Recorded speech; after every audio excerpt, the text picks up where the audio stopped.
steeples.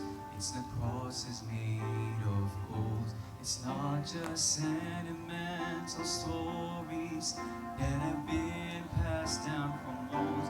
It's not religion or tradition that can save the souls of men.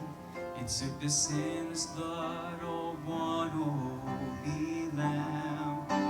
It's all about the blood, all about Calvary, all about mercy flowing down an old rugged tree. It's all about grace, all about sacrifice, redeeming love. It's all about the blood of Jesus Christ.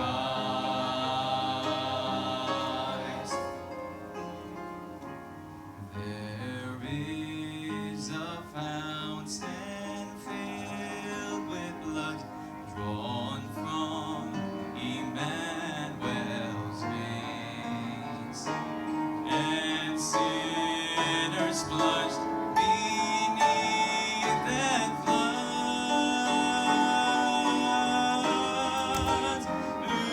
lose all their guilty stains, lose their guilty stains.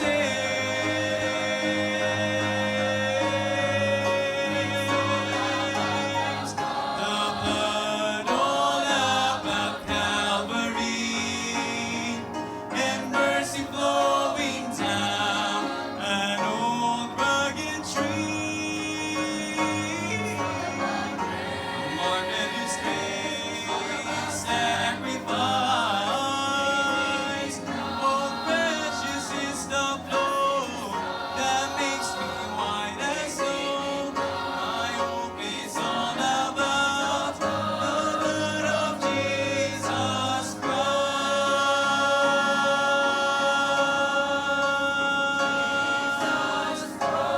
Jesus Christ.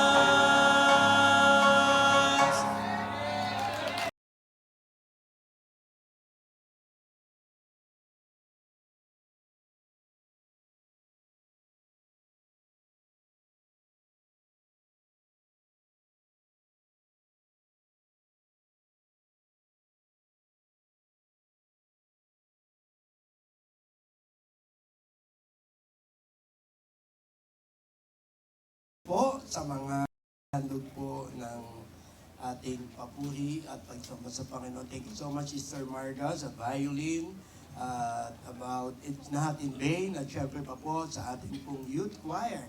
Dumarami na po ang ating mga youth at nakakatuwa na yung mga bago nating na-witnessan pa lang at nabaptize ay kasama na po sila sa choir. Hindi po ba tayo natutuwa? Diba? Yan po ay effort ng ating soul winning action team. Syempre, mga soul winners natin, grabe, napakabuti ng Panginoon sa ginagawa sa inyo. At ngayon, mga kapatid, handa na po ba tayong sumamba sa ating Panginoon? Kung talagang handa na, ngitian nyo nga yung katabi nyo. Ayan! At kung totoong handa na po kayo, at kasama po ng ating mga kapatiran online, mga kapatid po natin mula sa iba't ibang palikunan na daigdig, ano po, yung mga kasama po natin from London, from Japan, na naka-tune in din po sa atin ngayon. At syempre pa po yung nasa Paris at nasa Italy, magandang umaga, magandang tanghali, magandang hapon, o anumang oras sa inyo dyan ngayon, basta maganda po kayong lahat. At sa pagkakataon po itong handa na po tayo, inanyaya na po lahat, na tumayo at tayo po ay magsimula sa ating pong pagsamba sa ating Panginoon. Ating pong bibigasin muna ang pahayag ng puso sa pagsamba, maging ang Roma 12:1. Sabay-sabay po natin bigasin ang ating pong panawagan sa pagsamba. Ready, begin. Kaya nga mga kapatid, ipinamamanig ko sa inyo, alang-alang sa mga kahabagan ng Diyos, na inyong iharap ang inyong mga katawan na isang haing buhay, banal na kaaya-aya sa Diyos na siya ninyong katampatang pagsamba. Ngayon ang pahayag ng puso sa ating pagsamba. Sasabihin ko ang Diyos sa Espiritu at katotohanan. Sasabihin ko ang Diyos na may malinis na puso at kalooban. Sasabihin ko ang Diyos sa pagpupuri at awitan. Sasabihin ko ang Diyos na may mataas na paggalang. Sasabihin ko ang Diyos sa pagbibigay siya'y aking parangalan. Sasabihin ko ang Diyos at salita niya'y pakikinggan. Awitin po natin, Search Me, O God.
Para naman po sa ating scripture reading, buksan po natin ang ating mga Bibles sa Book of 2 Corinthians, chapter 11. Babasahin ko po, magsisimula sa verse 16 hanggang 33. Sundan na lamang po ng inyong mga mata. At ganito po ang sinasabi sa verse 16. I say again, let no man think me a fool. If otherwise, yet as a fool receive me, that I may boast myself a little. That which I speak it not after the Lord, but as it were foolishly in this confidence of boasting. Seeing that many glory after the flesh, I will glory also. For you suffer fools gladly, seeing ye yourselves are wise. For you suffer, if a man bring you into bondage, if a man devour you, if a man take of you, if a man exalt himself, if a man smite you on the face. I speak as concerning reproach, as though we had been weak. Howbeit whereinsoever any is bold, I speak foolishly, I am bold also. Are they Hebrews? So am I. Are they Israelites? So am I. Are they the seeds of Abraham? So am I. Are they ministers of Christ? I speak as a fool. I am more. In labors more abundant. In stripes above measure. In prisons more frequent. In deaths often.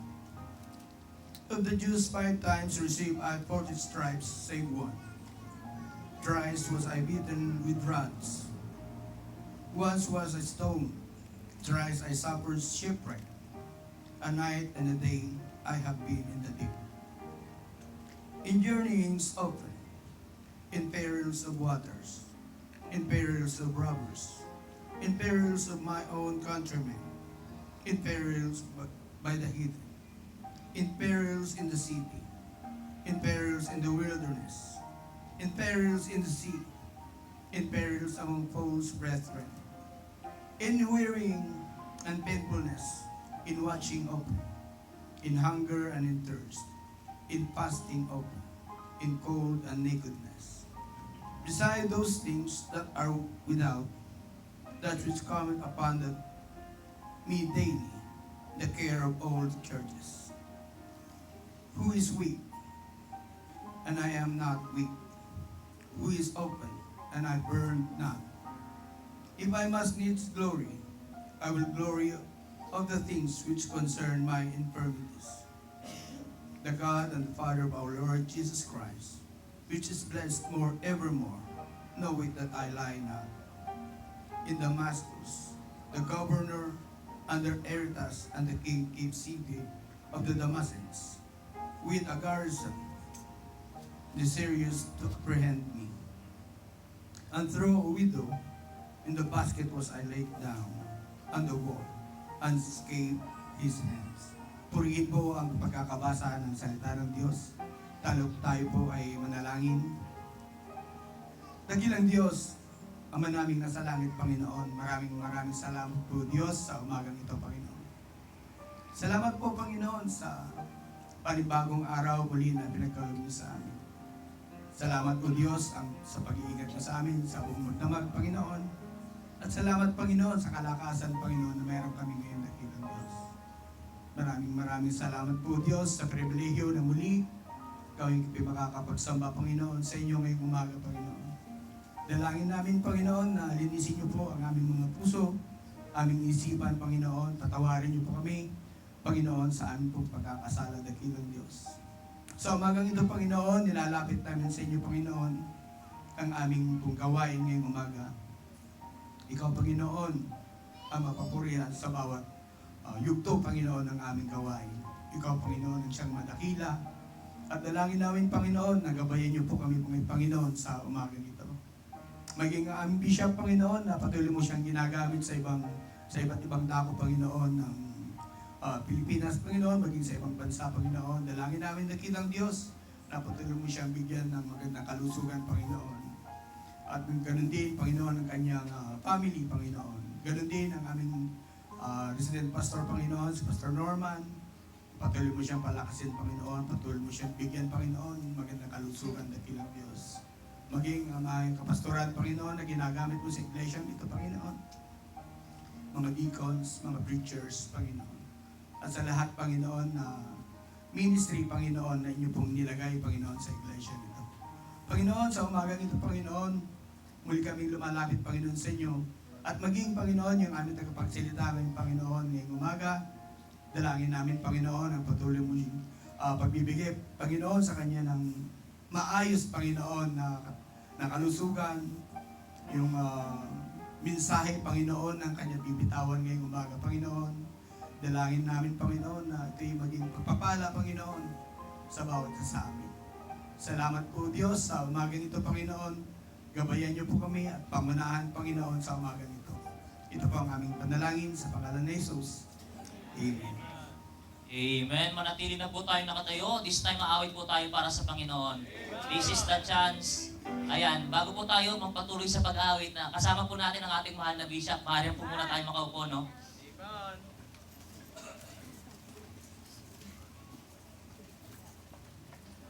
Morning po, Bishop. Good morning po tayo.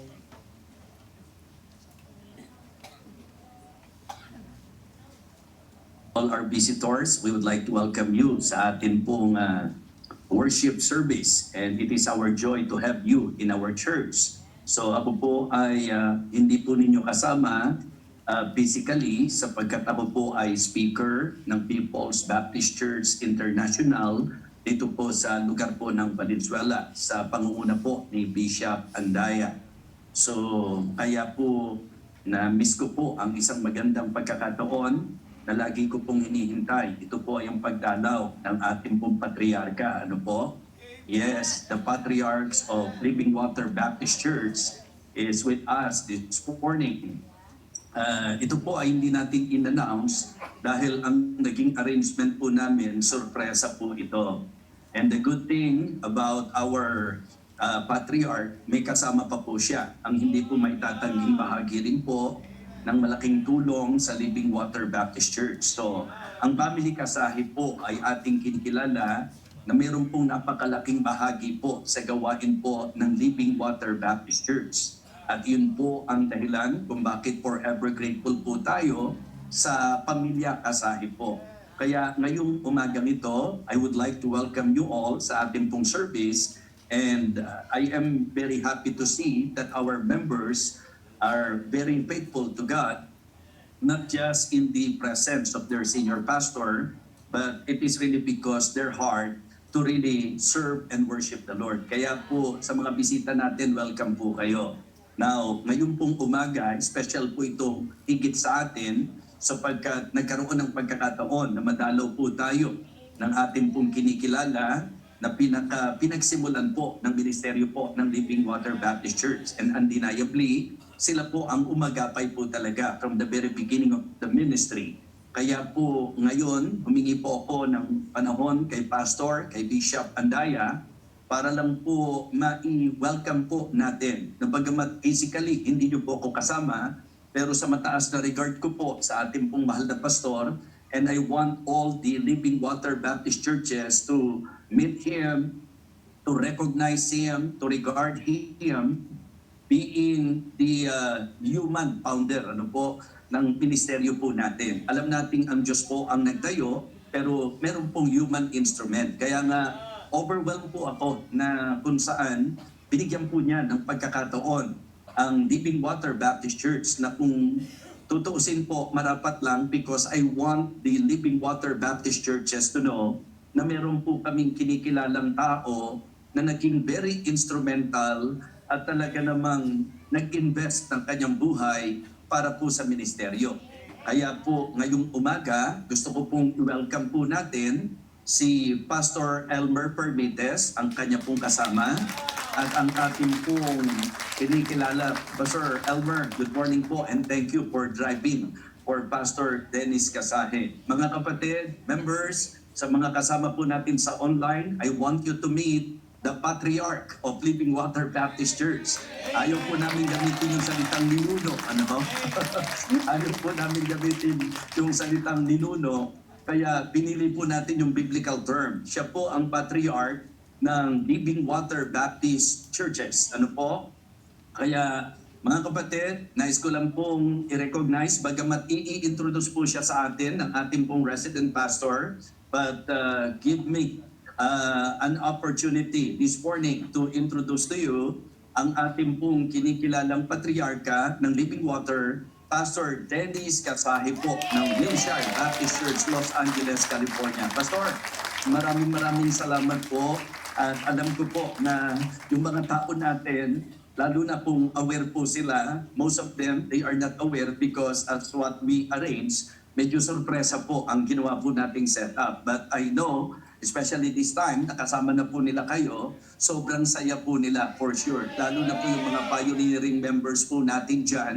At meron pong mga nagpastor tayo na kayo po ang kinikilalang tatay.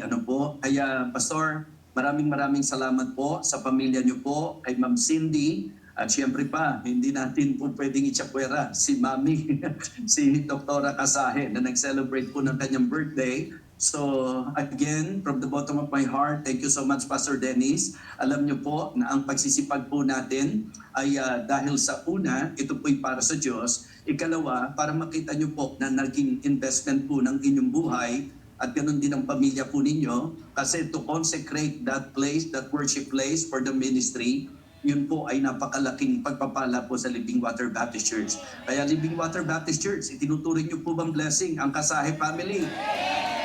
Yes.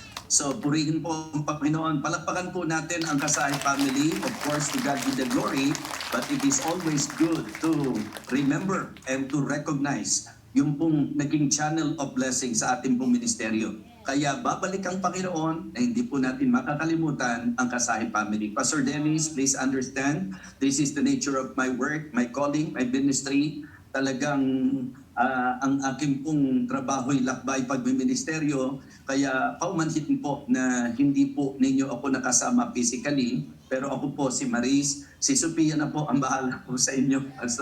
So thank you so much, Pastor. We appreciate you, we love you. At ang Living Water Baptist Churches, not just here in the Philippines, but also abroad, talagang mananatili po sa aming puso ang inyo pong naging spiritual investment sapagkat napakarami po nagbenepisyo. Again, thank you so much po. To God be the glory, and please members, be an encouragement sa ating pong mahal na Patriarch, si Pastor Dennis Casahe. God bless you all. I love you.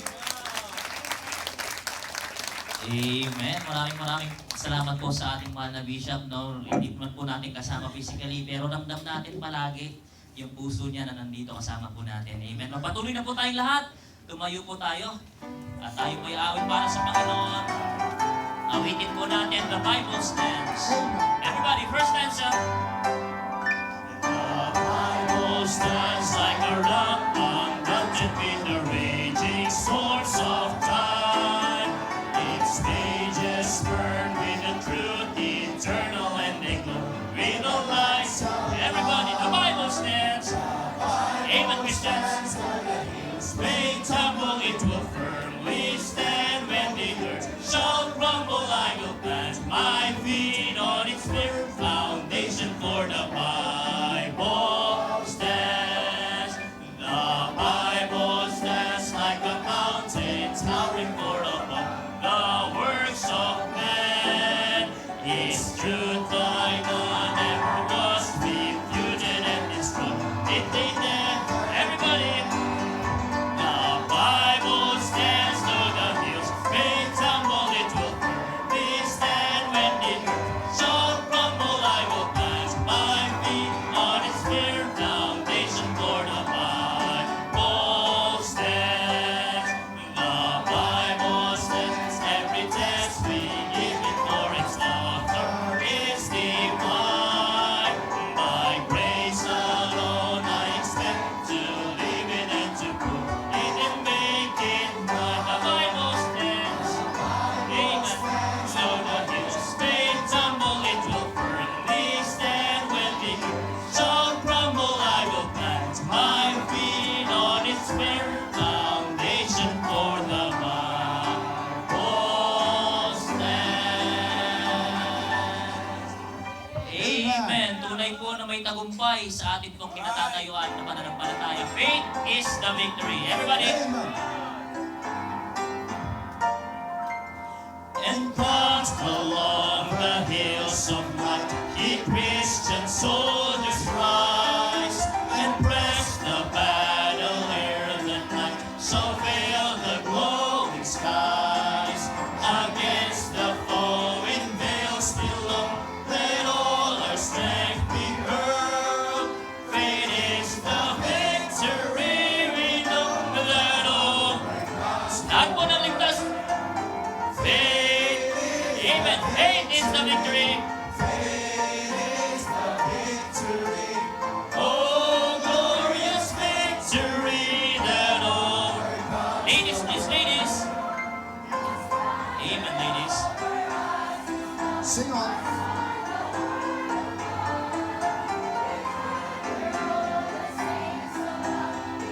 Gentlemen now, gentlemen. By faith they like a whirlwind spread on or every field. Thy faith by which they conquer death is still our shining. Everybody now.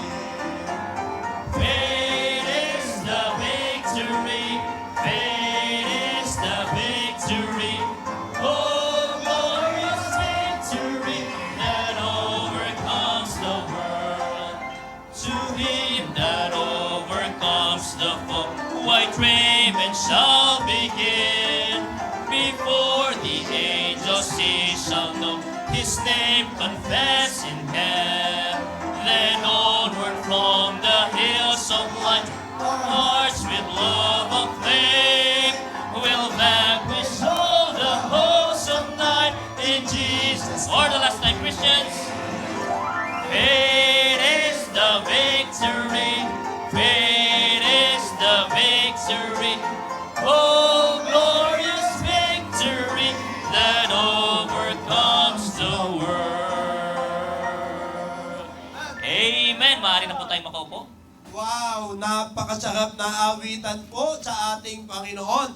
Tunay po ang tagumpay po ng ating pong pananampalataya dito sa daigdig. At ngayon mga kapatid, meron po tayong mga kapatiran na nagdiwang at nagdiriwang po ng kaarawan sa linggo po ito. Ako po, mapapagastos yata ako, inaano ko yung nauna.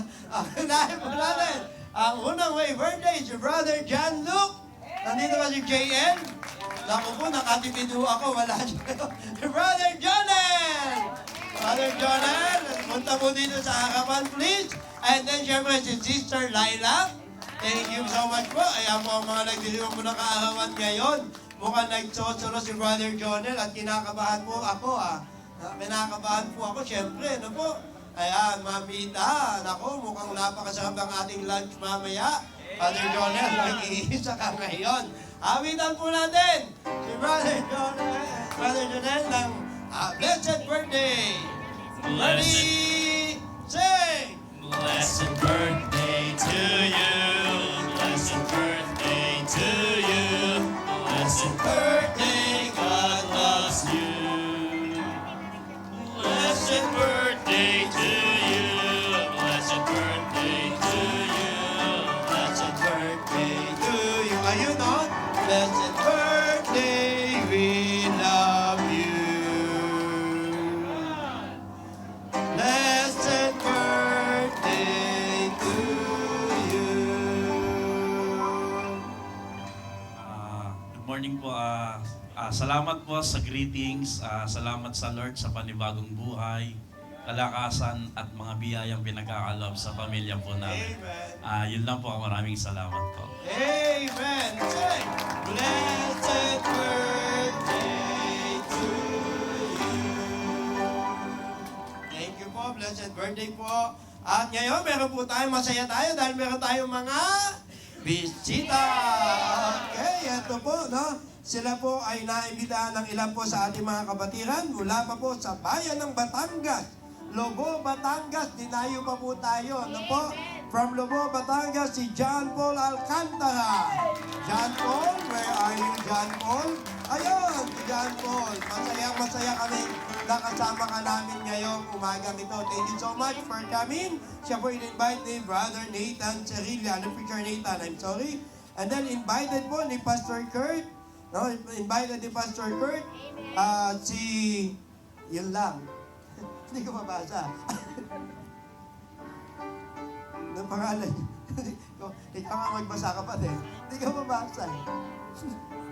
Sai Queen po, tama? Ayan. Ang Tywin lang, thank you po. Pasensya ka na, ha? Saka po si Mark Kevin. Mark Kevin. Ayan, tayo muna kayo. Ayan. Mark Kevin sa inyo. Yan, bisita po ni Pastor Kurt. Pastor Kurt, thank you po. Ayan, God bless you. Sige, maraming salamat sa inyo. At mga kapatid, dahil tayo po ay may bisita, awitin po muna natin ang pambansang awit ng ating pag-welcome sa kanila.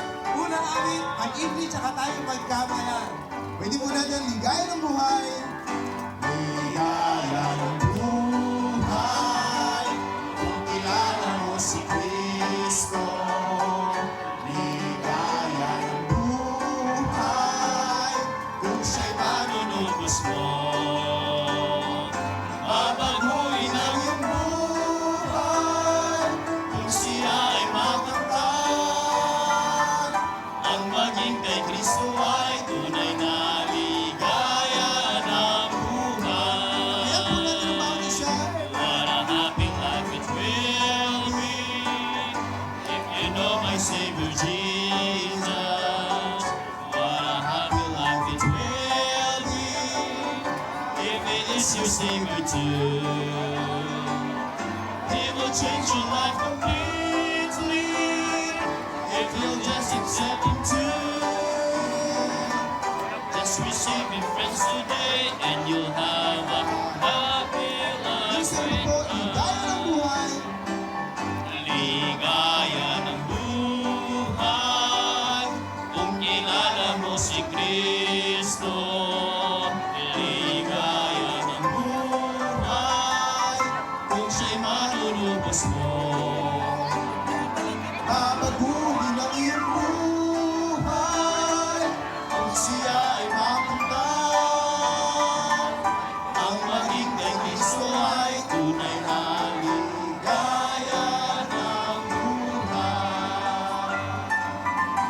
Ang maging kay Kristo ay tunay na ligaya ng buhay. Amen. And this time po, Tayo po ay magbabalik po ng ating pong mga kaloob po sa Panginoon. But before that, let me read to you ang nakasulat po sa 1 Chronicles chapter 29, verse 12 to 14. Ang sabi po dito, "Both riches and honor come of thee, and thou reignest over all. And in thine hand is power and might, and in thine hand it is to make great, and to give strength unto all. Now therefore, our God, we thank thee, and praise thy glorious name. But who am I, and what is thy people, that we should be able to offer so willingly after this sort? For all things come of thee, and of thine own have we given thee." Tayo po'y sumandaling manalangin. Dakilang Ama, salamat po Panginoon sa pagkakataon na kami po ay makakapagbalik po ng aming pong mga kaloob po sa inyo. Nawa dakilang Diyos, sa pamamagitan po nito ay madakila po namin ang inyong pangalan. Give us a cheerful heart, O God, as we give. In Christ's name I pray. Amen. As we give, let us all sing anything that costs me nothing. I cannot come before a righteous holy Lord and offer to Him worldly things I do not need and hope His please. For He wants me to give a heart that's truly His, an offering of highest price, a servant to the Lord can use. And I will not offer anything that costs me nothing. I'll place before Him nothing less than my very best. And if I'm born to sacrifice, it will be worthy of my Christ. I will not offer anything that costs me nothing. Anything that costs me nothing. Thank you so much po. At ngayon, meron pa po tayong nakita po rito, isa pa sa mga panauhin po natin, si Dean Carlo Magpantay. Dean Carlo Magpantay, nasan po siya? Ayun, maraming salamat po. Welcome na welcome ka sa church na ito. Ano po? At gusto namin ipaalam sa iyo, pabatid na mahal ka ng mga narito ngayon. At mamaya po ay merong magbabahagi sa atin ng napakalagang mensahe na yan para sa mga bisita po natin. Thank you so much po. At picture, please. Ayan, magpatuloy po tayo sa pag-aawitan. Tumayo po rin tayong lahat. For our last song, awitin po natin, Have Thine Own Way.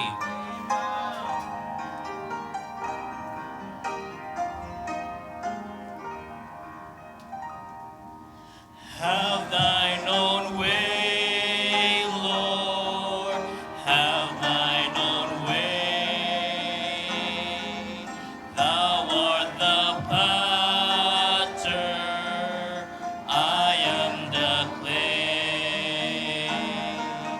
Mold me and make me after thy will,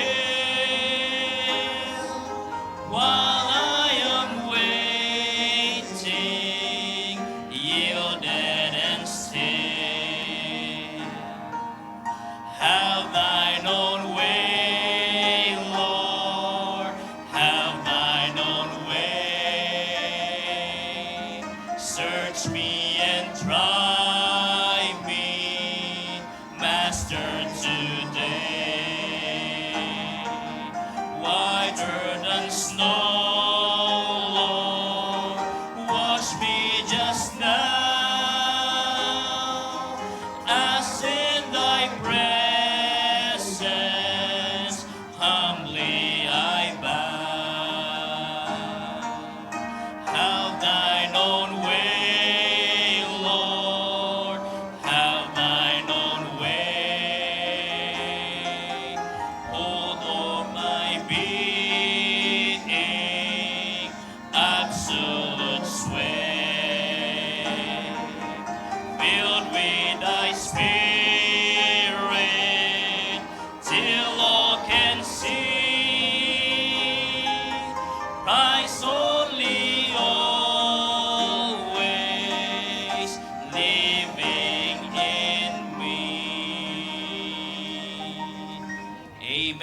po ang Panginoon. Maaari na po tayong makaupo at makakapakinig po tayo ng mga tanging bilang. Amen. Hello, sound check. Sabi po sa Zechariah chapter 2, verse 5, "For I, saith the Lord, will be unto her a ring of fire round about, and will be the glory in the midst of her." Nakikita po ng Panginoon Diyos ang ating ang bawat isa po sa atin, at siya po yung nangako sa verse na yun. Ang sabi niya doon, that He will protect us, at yung presence niya is will be with us.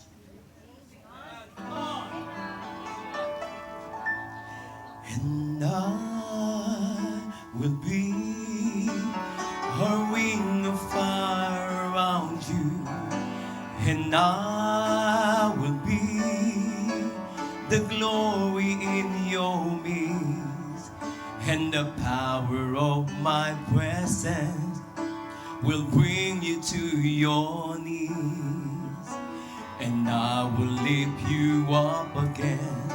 For I'm the God who sees. I'm the God who sees. I see you. I'm the God who sees. He sees you in your loneliness. He sees.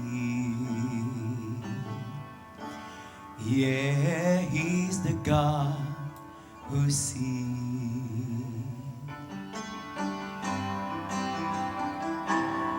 I know my Redeemer lives. I know my Redeemer lives. Let all creation testify. Let this life within me cry. I know my Redeemer lives.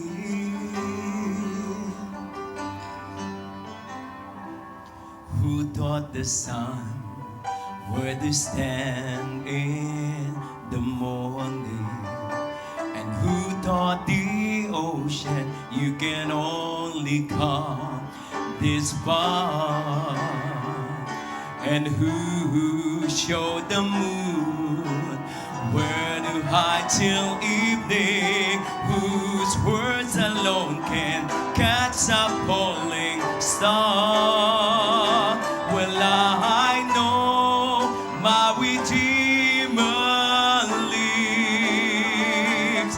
I know my Redeemer, He lives. So let all creation testifies. Let this life within me cries. I know my Redeemer.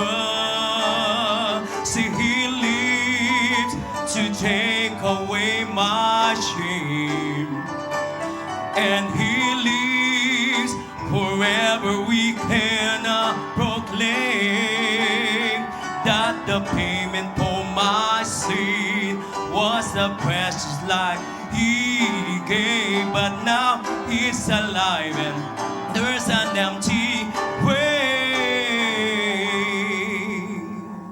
And I know, you see, I know my Redeemer lives.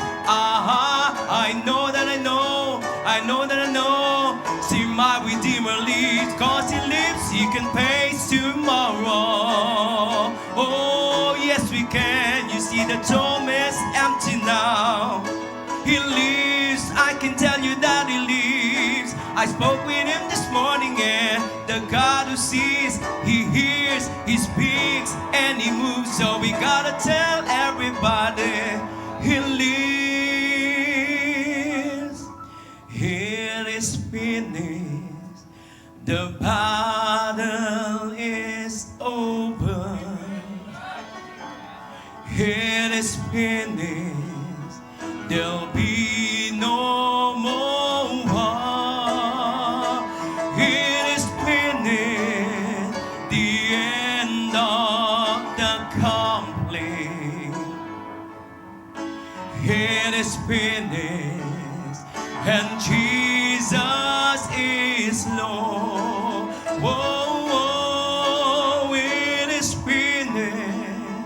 and Jesus is Lord. Jesus is Lord.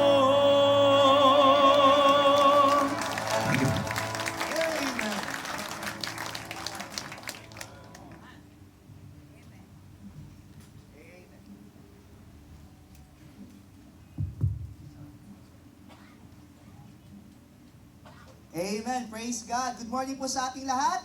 Masaya po ba tayo ngayong umaga? And katulad po ng ating pong mga paalala, no, ngayong week po na ito, magse-celebrate no, ang kalamihan po ng Holy Week. Pero ang paalala po natin, hindi po namamatay uli ang Panginoon. Ha? Ang Panginoon po natin ay buhay na buhay, nandun po sa kalangitan. Hindi na po siya mamamatay ulit sapagkat isang beses lang siyang namatay para po sa ating kaligtasan. Amen? At walang masama po, alalahanin po natin ngayong week po na ito lalo yung sakripisyo po ng ating pong Panginoong Hesus. Pero ang paalala po natin sa ating lahat no, na ang Panginoon po ay buhay na buhay at hanggang ngayon po nagliligtas po ng mga kaluluwa. Amen? Kaya naman kung gusto nyo lalong ma-enjoy yung inyong pong pagse-celebrate po ng Holy Week ay bumili na kayo ng libro ng ating pong mahal na Bishop, yung 7 Palabras. At yan ang magandang gawin po natin ngayong week po na ito. At tulad po ng sinabi po natin po mahal na Bishop kanina, kabilin-bilinan po ito ng ating pong mahal na Senior Pastor. And I am very honored and privileged to introduce to you our preacher this morning. But of course, again, thank you po Pastor Elmer, no? At nabisita niyo po kami, natulungan niyo rin po na papapag-drive po ang ating pong preacher this morning. At sinabi nga po na ating pong mahal na Bishop kanina na siya po ang patriarch ng church po na ito because the Lord used him to pioneer this work, and actually their family po consecrated this place of worship para po sa Living Water Baptist Church. Palakpakan naman po natin ang Kasari family. Amen. Again, let me introduce to you once again our speaker this morning, the patriarch of Living Water Baptist Church, the pastor of Wilshire Baptist Church in Los Angeles, California, Pastor Dennis Casaje.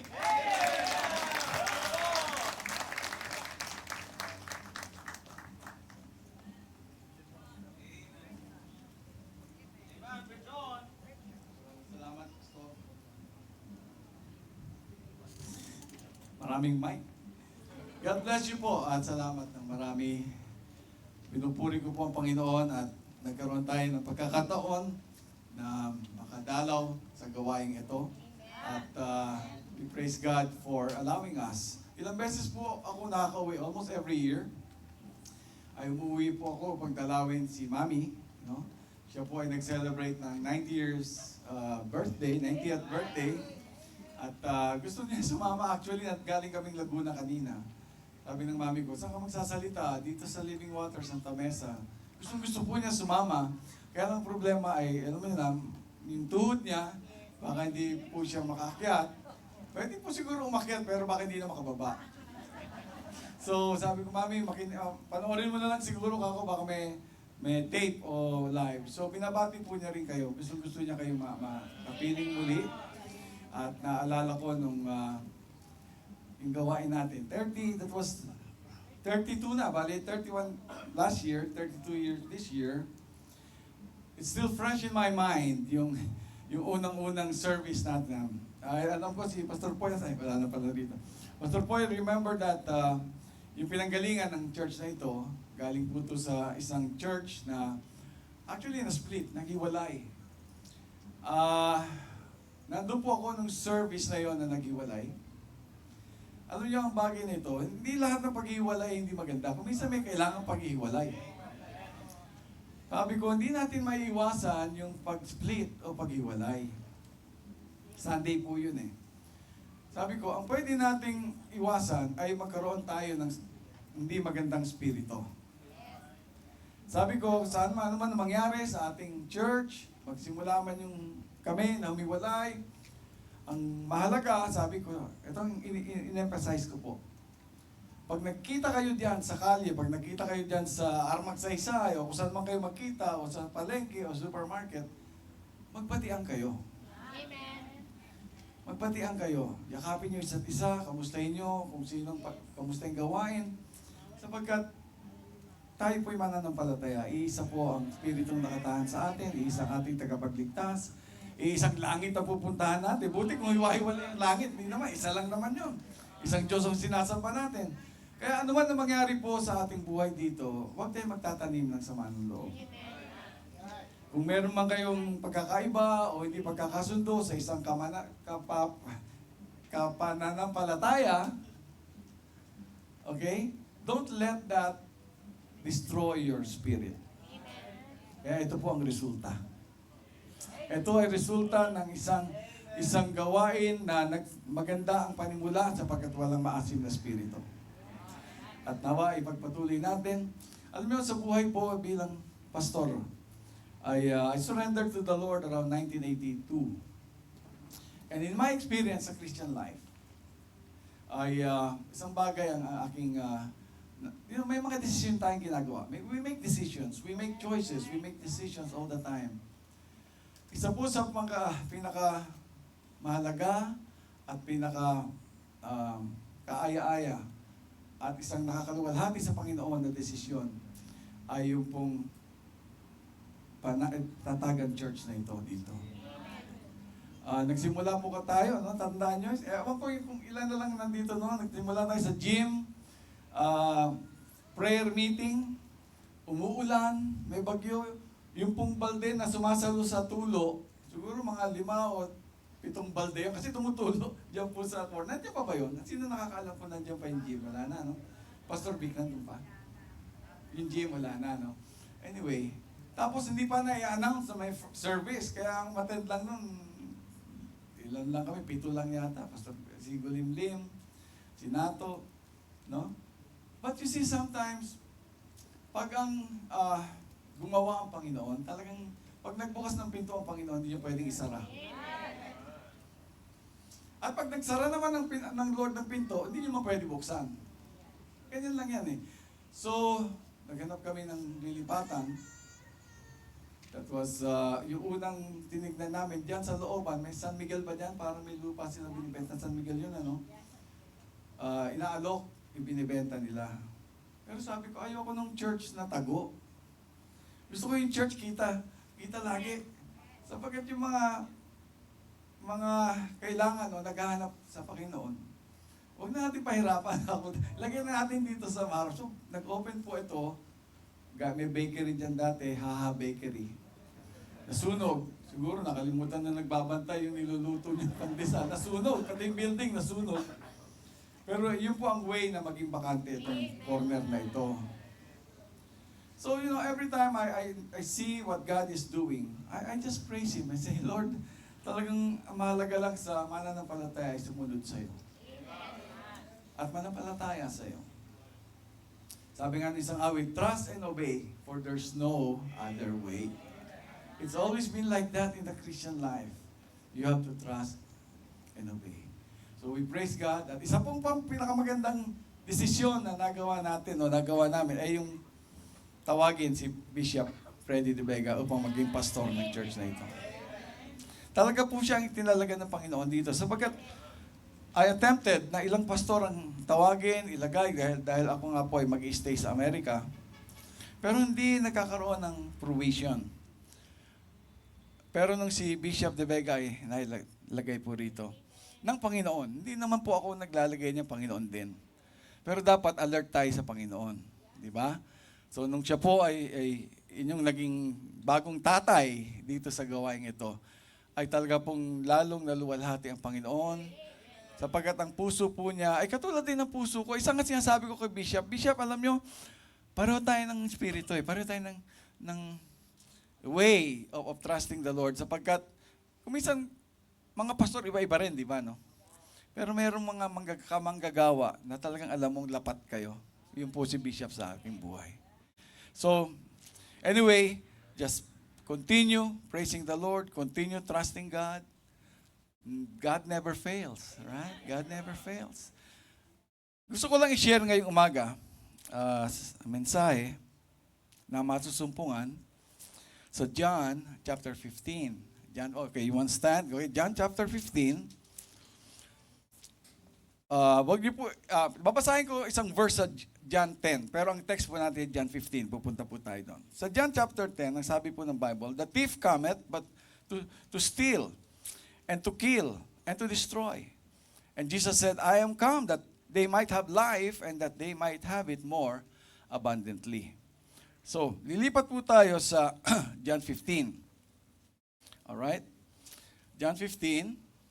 Ito naman po ang babasahin ko po ang 1 to 5. Ako ang tunay na puno ng ubas at ang aking ama ang magsasaka o tagapangalaga.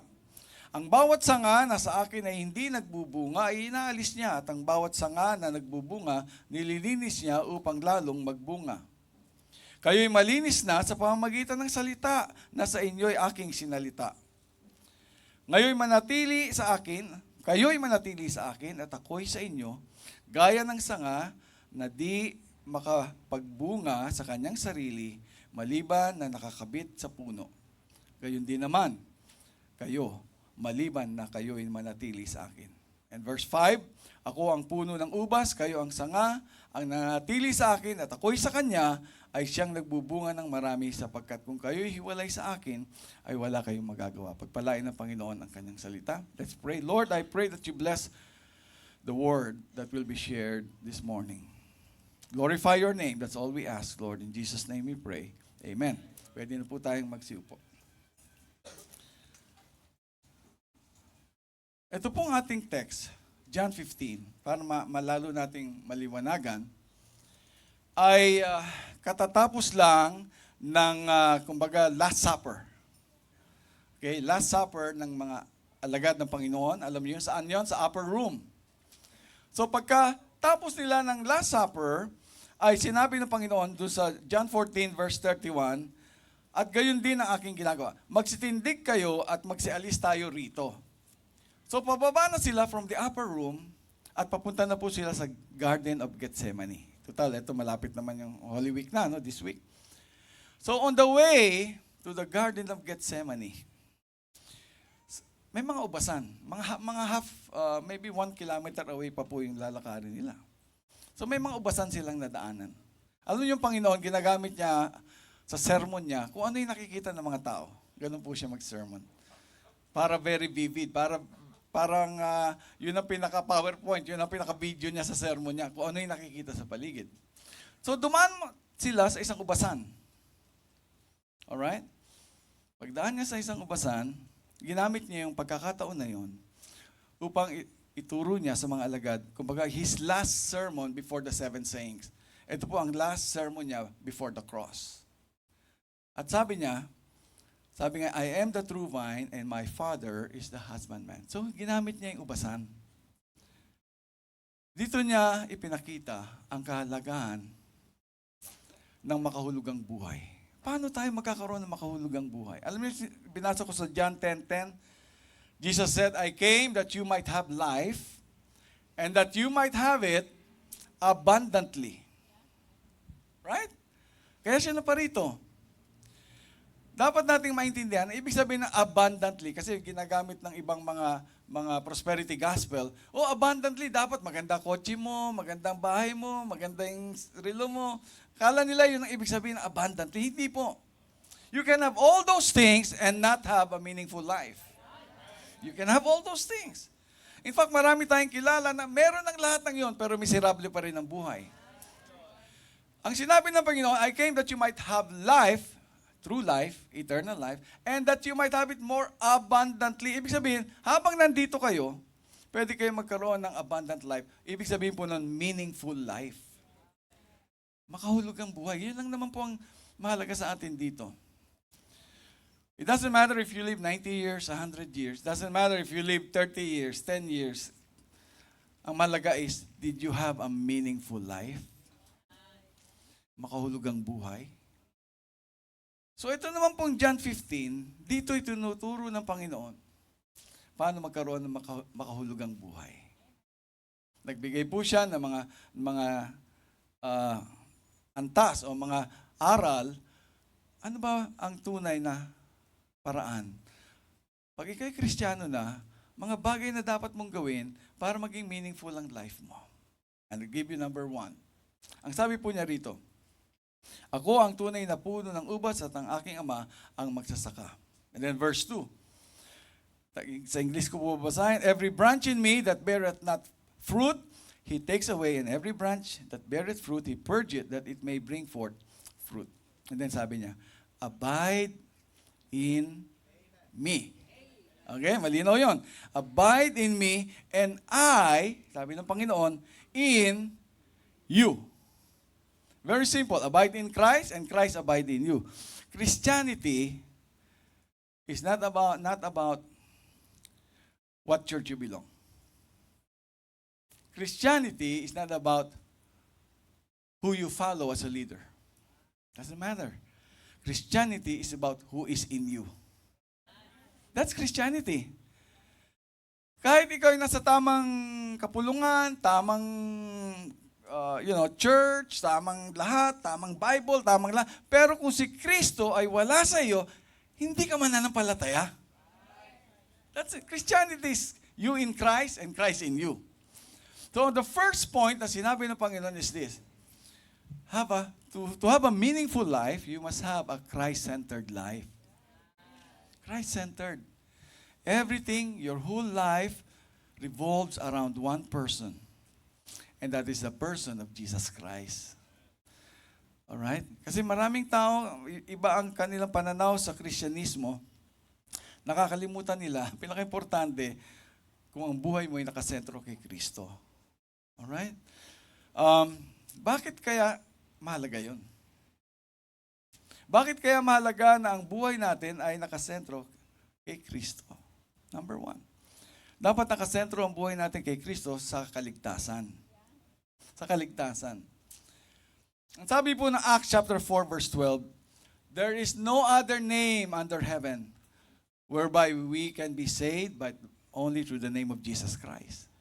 So mahalaga pala yun, na kaya pala dapat naka-abide ka kay Christ, kasi siya lang ang pwedeng magligtas. Wala nang ibang pangalan. Hindi pangalan ng Papa, hindi pangalan ng pastor, hindi pangalan ng sino mang religious leader. One name under heaven, and that is Jesus Christ. So doon pa lang talagang dapat nakasentro na tayo sa Kanya. Di po ba? Siya lang ang pangalan na kapagliligtas. Hindi lang yon. Sa 1 Peter chapter 1, verses 18 and 19, ang sabi, we are not redeemed by corruptible things, but incorruptible, by the precious blood of Christ.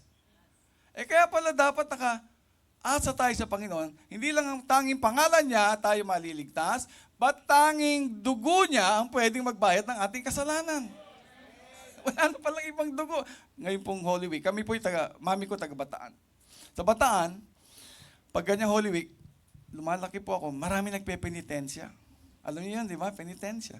Sino sa inyo nakapag-penitensya na?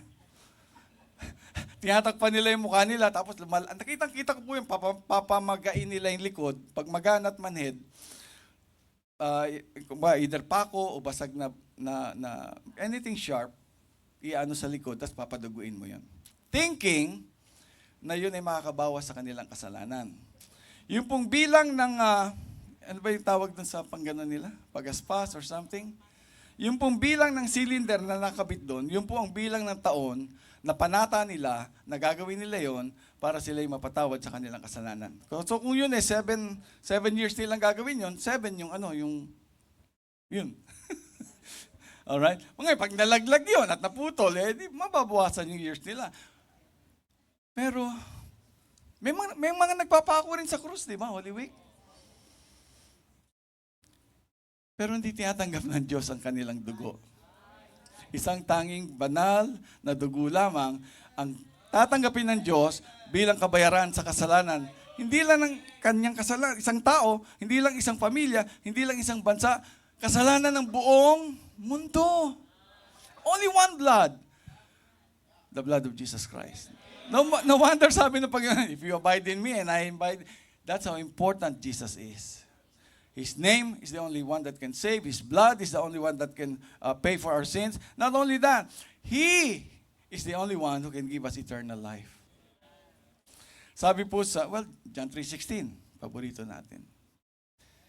Whosoever believeth in Him should not perish but have everlasting life. Doon po sa 1 John chapter 3, 1 John chapter 5, verses 11 to 13.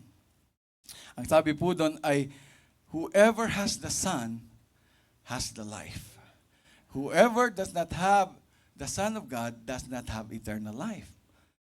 Eh di siya lang pala talagang dapat nasa iyo para magkaroon ka ng buhay na walang hanggan. No wonder we must have a Christ-centered life in salvation. And then sa Romans 8:9, ito pong sabi ng Bible, if you don't have the Spirit of Christ, you don't belong to Him. Romans 8:9. Siguro maganda basahin natin yan para maintindihan natin, no? Sabi po ng Bible, pag wala sa iyo o hindi nakatahan sa iyo ang Espiritu ni Kristo, hindi ka sa Kanya. Samantalang halos lahat ng mga religion, akala nila ang kaligtasan ay kung saan ka kasapi. Di ba? Pag hindi ka member namin, hindi ka maliligtas. Lahat ng reliyon na false religion, nagtuturo niyan. You have to be a member. Eh samantalang sa Bible, malinaw, hindi po yun ang mahalaga. Ito sabi sa Romans 8:9. But you are not in the flesh, but in the Spirit. If so be that the Spirit of God dwell in you. Now, if any man have not the Spirit of Christ, he is none of his.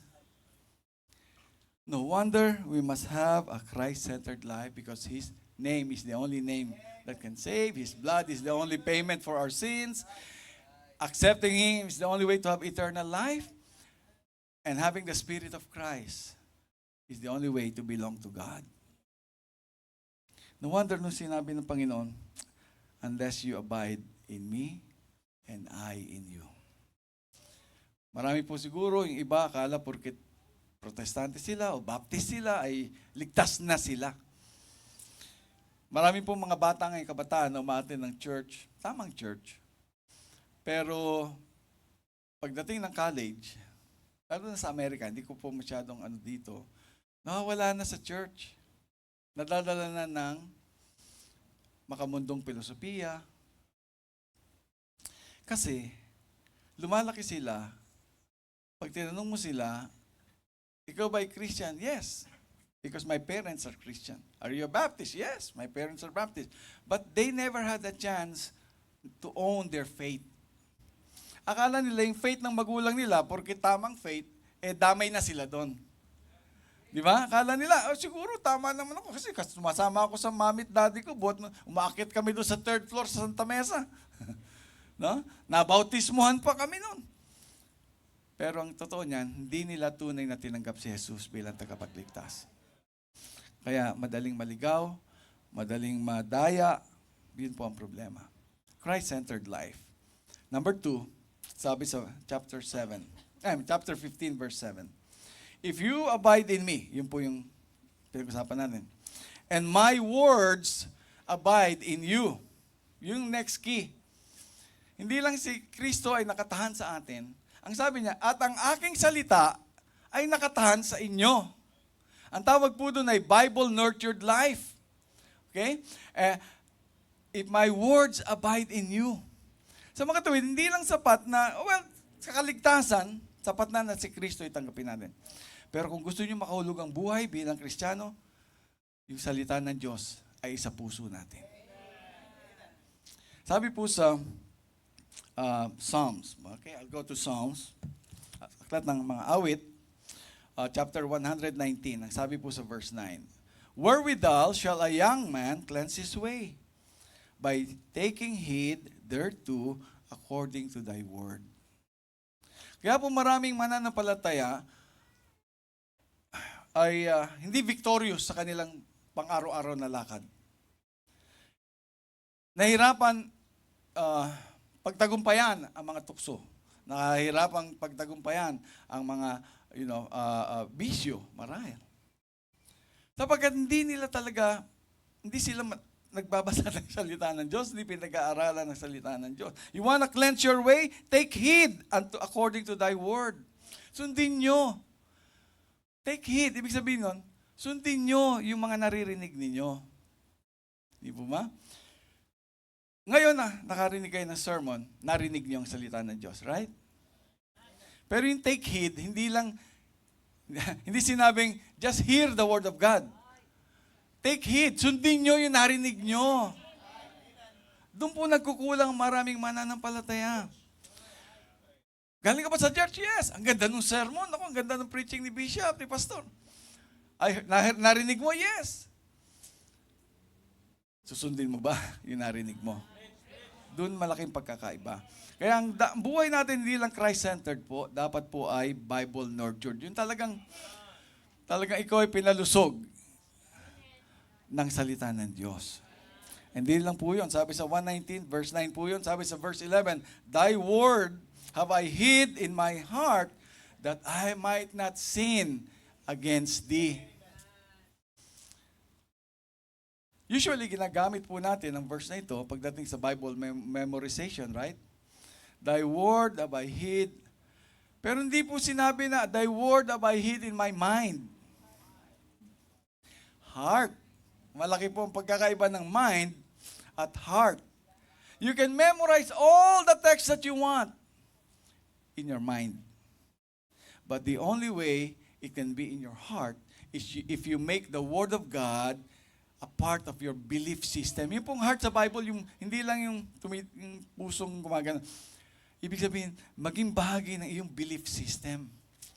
Yung tinuturo ng Diyos, yung tinuturo ng Biblia. Yun ang bahagi ng iyong, sabi po, let the Word of God be engrafted in you. Naging bahagi na ng buhay mo. Kaya pag ikaw po ay yung nasa puso mo talaga ang salita ng Diyos, ang mga desisyon mo ay i-base mo. Ano ba sinasabi ng Diyos sa gagawin kong ito? Ano bang sinasabi ng Diyos? Ako'y malapit na mag-asawa. Ano ba sabi ng Bible sa pag-aasawa? I mean, it becomes a part of your life until the point na every decision you make is based on Bible truth. Bible truth. It is so much a part. Alam niyo, pag yung Bible, yung salita ng Diyos ay naging part ng belief system natin, hindi lang yung mga desisyon natin ay magiging tama at maka-Diyos. Pag nakikinig kayo ng ibang mga mensahe, di ba sa TV ngayon, napakarami nagpipreach. Magagaling. I listen to some of them, they're good. But sometimes they say something na, teka muna, parang hindi yata yun na sinasabi ng Bible. Parang ganon yung, may sablay ng konti. Because you know the Word of God. You know the Word of God. Kaya nagiging ano yun, bawat naririnig nyo, ay nasasala nyo na kasi alam nyo yung tama, alam nyo yung salita ng Diyos. Kasi marami po nagtuturo, maganda lahat pero may konting kasinungalingan. Yun po ang problema. So ngayon, tayo na ang salita ay nasa puso natin, madidistinguish nyo. Oh, ang ganda-ganda. Tapos biglang, tama ba yun? Hindi yata. See, you can discern the truth. Kaya live a Bible-nurtured life. And then sabi po niya sa verse 7, balikan po natin yung John 15. Tingnan po natin, nandiyan natin. Ayan. If you abide in me and my words abide in you. Tignan niyo po yung next part. You shall ask what you will and it shall be done unto you. The next key in a meaningful life is a Christ-centered life, a Bible-nurtured life, and a prayer-supported life. Ask what you will. Ngayon, again, maraming mananampalataya, maraming grupo, maraming reliyon, they take this as if, ask anything you like. Di ba? Ano ba tawag? The word movement. Like, kung anong sinabi mo, yun ang gagawin ng Diyos. Baliktad na no? Hindi yung kung anong sinabi ng Diyos, yun ang gagawin niya. Ngayon, kung ano na sinabi natin, di ba? Nasa atin na ngayon ang mali yun. A prayer-supported life is like this. If Christ abide in you, and His words abide in you, then you will know what to pray for. Right?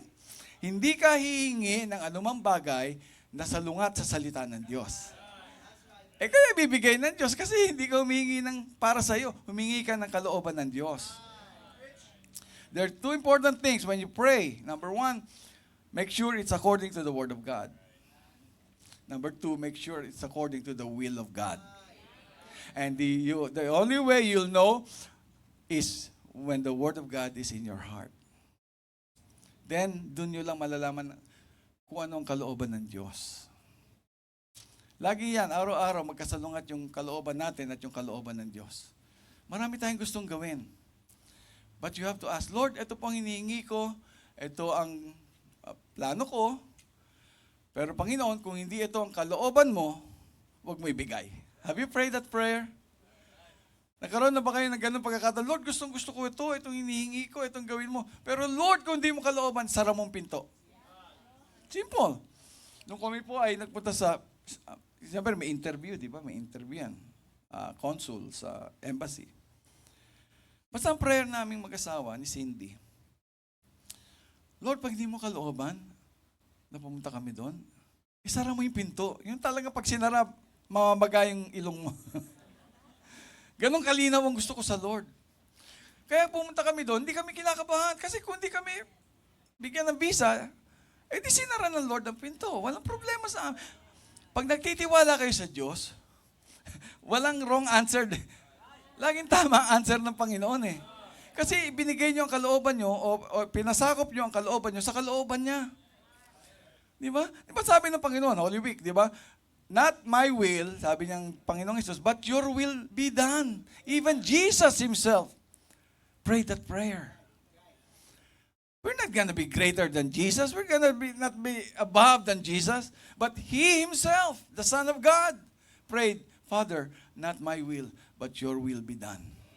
Yun lang naman ang kailangan natin. And the only way you can do that, if you know the Word of God. Itong nangyayaring kaguluhan, maraming kaguluhan, kinakabahan ng maraming tao.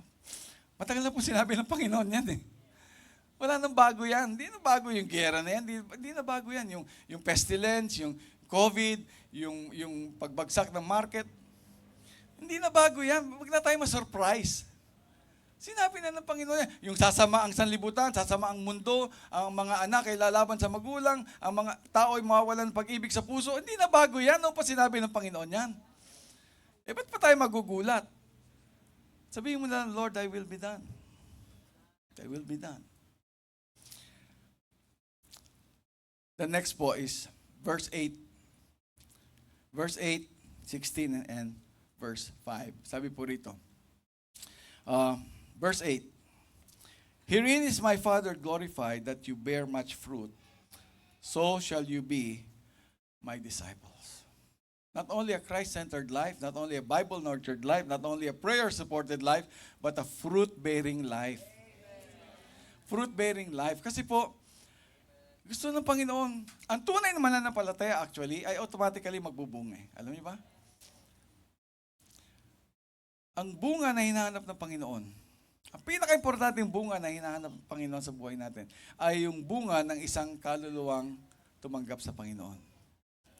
A true Christian will bear another Christian. That's how discipleship works. Alright? Yung multiplication, yung ikaw may nag-share ng salita sa'yo, naligtas ka, tumanggap ka, mag-share ka ng salita ng Diyos, tumanggap, yung tumanggap na yun, mag-share ng salita ng Diyos. Those are fruits. Kayo po ay narito, siguro may nagdala sa inyo, may nag-invite sa inyo, may nag-share sa inyo dyan sa Santa Mesa, at tumanggap kayo sa Panginoon. Kayo ang bunga na ginamit ng Panginoon, ginamit yung instrumento, di ba? Yung nag-share sa inyo. Ngayon, kayo rin, dapat magbunga. And that fruit should remain. Sabi po rito sa verse 16, okay, sa verse 16, sabi niya po rito, you have not chosen me, but I have chosen you and ordained you that you should go and bring forth fruit, and that your fruit should remain. Sa buhay na ito, marami kayong ginawa. Marami kayong plano, maraming natupad. But did your fruit remain? Nung nag-share po ako dun sa birthday ng mami ko, paboritong poem na may ibang sumulat nun, pero paborito ng mami kong salita ito. Only one life, and it soon will pass. Only what's done for Christ will last. Alam niyo yun, di ba? Ulitin po natin. Only one life, and it soon will pass. Only what's done for Christ will last. You are the picture of this word. Pwede ka magtayo ng negosyo, pwede ka magtayo ng building, pwede ka magtayo ng, di ba? Pero yung gawain ng Panginoon, yun the fruits that remain. Meron some, it took a little longer. Some, it took some many turns. Some have up and down. Pero pag ang ginawa mo yan para sa Panginoon, that will remain. Not only here, but where? In heaven. Yung investment natin, hindi lang dito, kundi doon. Next, sabi po dito sa verse 11. Verse 11. John 15, verse 11. These things have I spoken unto you, that my joy might remain in you, and that your joy might be full. So not only a Christ-centered life, not only a Bible-nurtured life, a prayer-supported life, a fruit-bearing life, but a joy-filled life. That my joy will remain in you. Sabi naman, ano yung pagkakaiba ng joy sa happiness? Sa Tagalog, yung joy, kagalakan yata, no? And then yung happiness, kasiyahan. Ang kasiyahan ay nababase sa mga nangyari sa paligid nyo. Nagkaroon kayo ng raise na sweldo. Oh, masaya ako. Bakit? Teka, papakain ako. Bakit? Na-raise yung sweldo ko, no? Pero pag natanggal naman sa trabaho, ba't malungkot ka ngayon? Hindi ka na masaya. Tinanggal ako sa trabaho.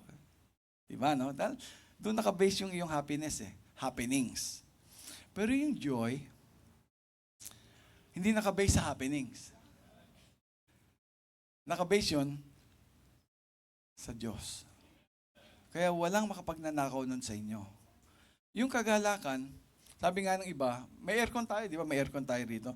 Pag gusto mong ibahin at palamigin ng konti o painitin, ginagalaw mo yung thermostat. Di ba? Kaya doon, pag may aircon, Brad, pakihinaan mo nga yung thermostat kasi masyadong malamig. So ngayon, babawasan yung lamig. Thermostat yon. Ang thermometer, sinusukat niya ang temperatura sa paligid. Alam niyo, di ba nakita niyo pagkakaiba? Ang thermostat, nagko-control ng paligid. Ang thermometer, nagde-depend kung ano nangyari sa paligid. Ganon din ang happiness. Parang thermometer lang yan. Kung malamig ka. Kung mainit, susukatin, mainit. Pero ang thermostat, siya nagko-control ng temperatura sa paligid. Ganon din ang joy. Kaya, mababa ang presyo ng krudo, joyful ka. Tumaas ng, let's say, 500 isang liter, it doesn't affect you. It doesn't affect you kasi joy Well, kalooban ng Lord, tingnan natin. Magtitiis tayo, medyo magta-tighten tayo ng belt, but no reason to be sad because that's life. Joy po yun. And don't let anybody rob you of that joy. Satan will try. Remember? Sabi, ang kaaway na parito upang wasakin, nakawin yung joy nyo, but don't let, only Jesus can give you that joy. And finally, verse 12. Sabi ng Panginoon, this is my commandment, that you love one another. And then sabi rin po sa verse 17, these things I command you, that you love one another. Gusto niyo maging makakulugan ng buhay niyo? Love. Love is the key. And sometimes, ang Panginoon, pag sinabi mo, Lord, turuan mo akong umibig sa mga paligid. Teach me how to love. Alam mo gagawin ng Panginoon? Magpapadala ng mga taong hindi ka ibig-ibig. Lord, sabi ko, turuan mo ako umibig. Ba't pinadala mo naman? Napakahirap na maibigin ito. Padadala sa buhay mo yung pinakamakulit, pinakamaasim na spirito, mahirap turuan, ewan ko pa, sakit ang ulo. Kasi gusto ng Lord, gusto mong matutong umibig. Pag yan natutunan mong umibig, alam mo na ibig sabihin ng pag-ibig. Sapagkat nung inibig tayo ng Panginoon, hindi rin naman tayo kaibig-ibig. Di ba? Yung mga buhay natin, hindi naman kaibig-ibig. Pero sa biyaya ng Panginoon, niligtas niya tayo. Ang sabi ng Bible, while we were yet sinners, Christ died for us. Eh di sa pag-ibig sa iba, ganun din. Ibigin mo kahit hindi ka ibig-ibig. Dahil yun ang pag-ibig. Kung iibigin mo ay yung mabait lang sa'yo, sabi nga ng Bible, kahit sinong di mananampalataya, ginagawa yun eh. Di ba? Ibigin ko yan kasi laki ng utang na loob ko dyan. Mahal ko yan. Kung wala ka palang ginawa siya sa'yo, di wala ka na palang pag-ibig sa kanya. Ibigin nyo kahit hindi ka ibig-ibig sapagkat, sabi nga ng Bible, Kristyanismo lang, ang may utos, love your enemies. Sa Islam, ang sabi, behead your enemies. Sa philosophy ng sanlibutan, get even with your enemies. Di ba? Bawian nyo. Pero sa Panginoon, love your enemy. Kaiba ang Kristyanismo.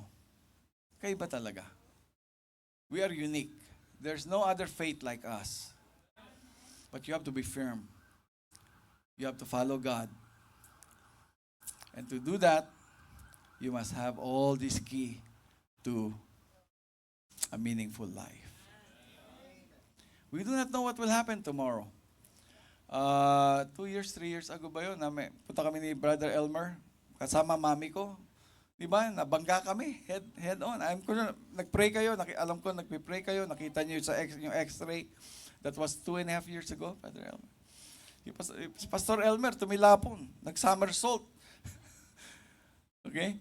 Buong binti niya ay black and blue. Mami ko, namagay yung muka. Ako po, may bali sa paa.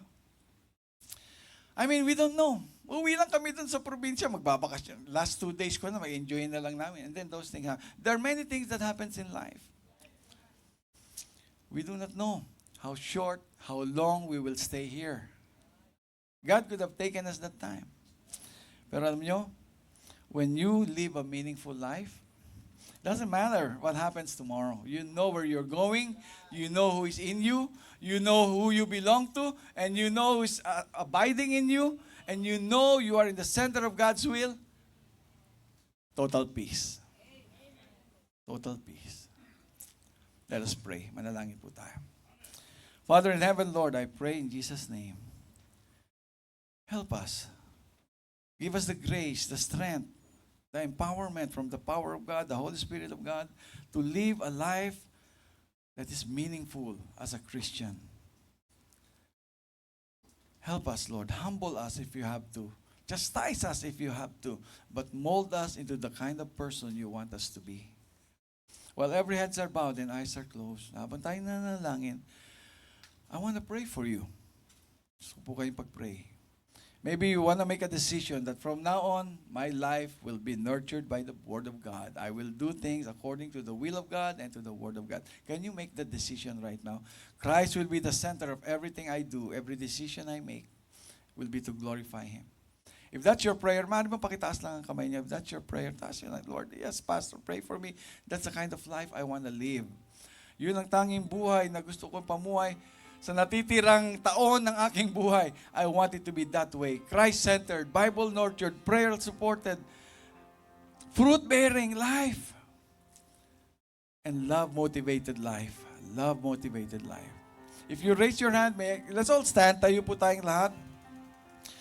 Sometimes a simple step can bond or can confirm that decision. And if that is your decision, number one, if you want to receive Christ as your Savior, you can do it now. Bago ko tawagin si Pastor Poy, if you raise your hand and if you want to receive Christ as your Savior, will you please come to the front? Anyahan ko po kayong lumapit sa harap upang kayo po ay may pag-pray at may commit natin sa Panginoon ang ating mga buhay. May I invite you to come to the front. If you raise your hand, tinaas yung inyong kamay, inanyahan ko po kayong lumapit at i-dedicate natin muli ang buhay natin sa Panginoon. Will you do that? Will you do that? Pastor Poy, will you come and continue the invitation? And God bless you all. Okay? God will bless you.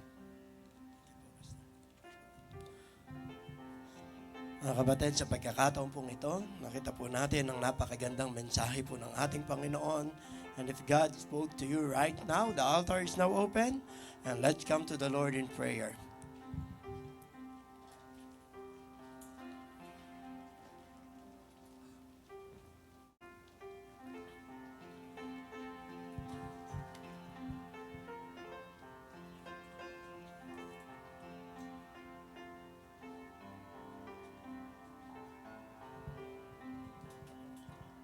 At habang tayo po ay nasa harapan, yung hiling ng ating puso,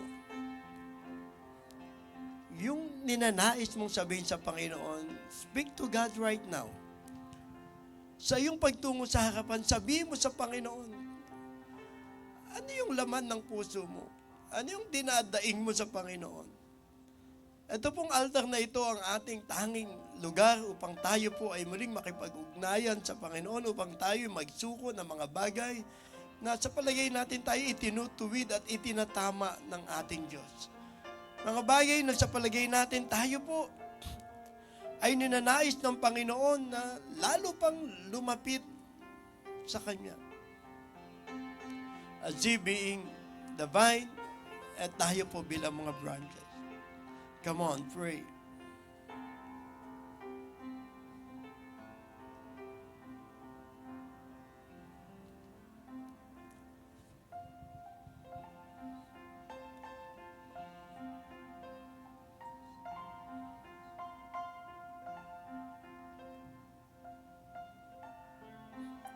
Dakilang Diyos, napakabuti mo po sa amin. Napakabuti mo, Panginoon, sapagkat lagi mo kaming kinakatagpo. Sa bawat pagkakataon, sa bawat yugto po ng aming buhay. Lord, we thank you for reminding us once again that without you, Panginoon, wala pong magagawa, wala pong mangyayari po sa aming mga buhay. Without your word, Panginoon, wala pong magaganap na maayos sa buhay namin ito. Lord, maraming salamat po. Lord, thank you rin, Panginoon, dahil meron pong isang pastor na nagbigay ng kanyang buhay. Hindi ipinagkait, Panginoon, upang itaguyod, itayo, Panginoon, ng iglesia pong ito. At dahil, Panginoon, sa buhay niyang ito, marami kami, Panginoon, napakarami namin, Panginoon, na naging bahagi, Panginoon, ng iglesyang ito, at maraming naligtas, Panginoon. At marami rin, Panginoon, nagsuko ng buhay. Maraming gawain, Panginoon, ang nasimulan. Marami, Panginoon, mga mananampalataya ngayon na masayang sumasamba sa iyo dahil sa pagsusuko, Panginoon, ng aming patriarch ng kanyang buhay. Thank you, Father God, for giving his life, Panginoon, sa iyo, sa hindi niya pagkakait, Panginoon, sa buong puso niyang pagbibigay nito. At thank you rin, Panginoon, sa sandaling ito na muli mo po kaming pinaalalahanan na kami, Panginoon, ay mga sanga. Kung ano, Panginoon, ang dapat na mangyari sa amin at sumunod, Panginoon, sa iyong kalooban. At, Panginoon, ang mga biyayang aming natatanggap ngayon, ang mga pagpapalang aming natatanggap ngayon ay dahil sa totoong kagalakan, Panginoon, na nasa aming mga puso. Na hindi kami daladala ng mga sitwasyon lamang, Panginoon, kundi, Panginoon, kami po ay totoong sumasamba, totoong lumiligaya dahil sa ibinigay mo po sa aming tunay na pag-asa at tunay na kagalakan. Maraming salamat po, Panginoon. Napakabuti mo po sa amin. Dinadakila po namin ang iyong pangalan. Thank you, Lord, sa iyo. Thank you rin, Panginoon, sa aming bishop na nagpatuloy ng ministeryong ito at ngayon, Panginoon, sa aming pastor na patuloy na nagtatapat sa iyo, na binibigay ang kanyang lahat. Panginoon, iniwanan ng kanyang trabaho, iniwanan ng kanyang profession dahil ang nais niya, Panginoon, ay ibigay ang puso niya at ang kanyang buong pagkatao at buhay sa iyo. Thank you for Pastor Norman, Panginoon. Maraming salamat, Panginoon. Alam namin magpapatuloy pa kami, Panginoon, at gagawa pa kami, at kami, dakilang Diyos, ay patuloy na lalago at iyayabong dahil kami, Panginoon, ay nasa iyong kalooban. Thank you so much, Lord. In Jesus' name we pray. Amen and amen.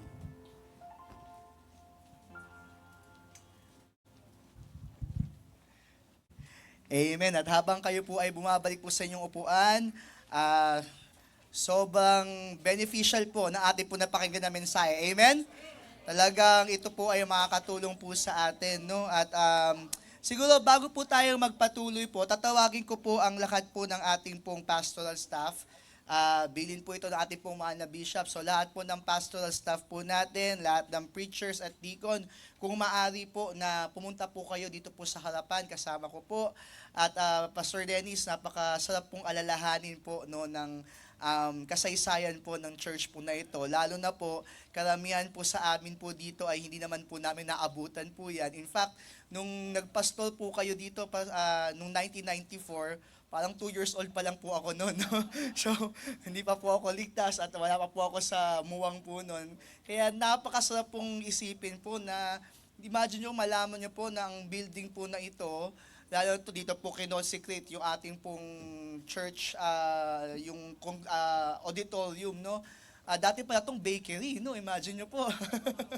O kaya pala, siguro, kaya pala karamihan dito mahilig sa tinapay kasi bakery po yung ano po. Opo, so, ayan, napakasarap po alalahanin ng kasaysayan po ng church po na ito, kaya sobrang thankful po tayo. Nandito na po ba? Sige po, maayos po natin ano po.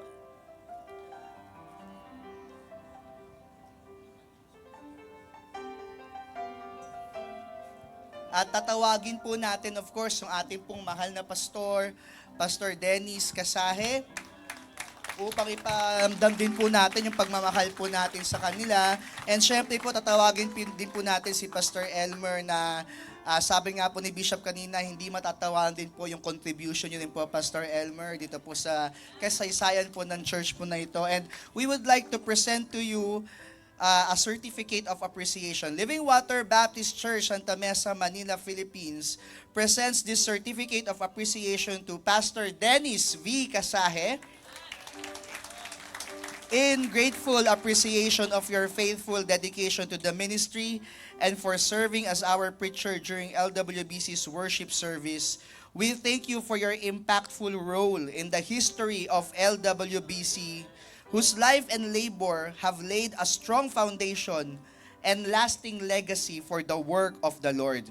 Your commitment to proclaiming God's word continues to be a blessing and inspiration to His people. May the Lord continue to strengthen you and prosper the work of your hands. Presented today at LWBC Auditorium, signed by yours truly and our Senior Pastor Evangelist Fernando D. De Vega. And of course po, Pastor, alam ko maliit lang po ito kung tutuusin sa lahat po ng na-contribute niya po sa church po na ito. Of course, to God be all the glory. Kaya with our love po, para po sa inyo and para din po kay Pastor Elmer. Ayan po. Maraming salamat po. Picture po.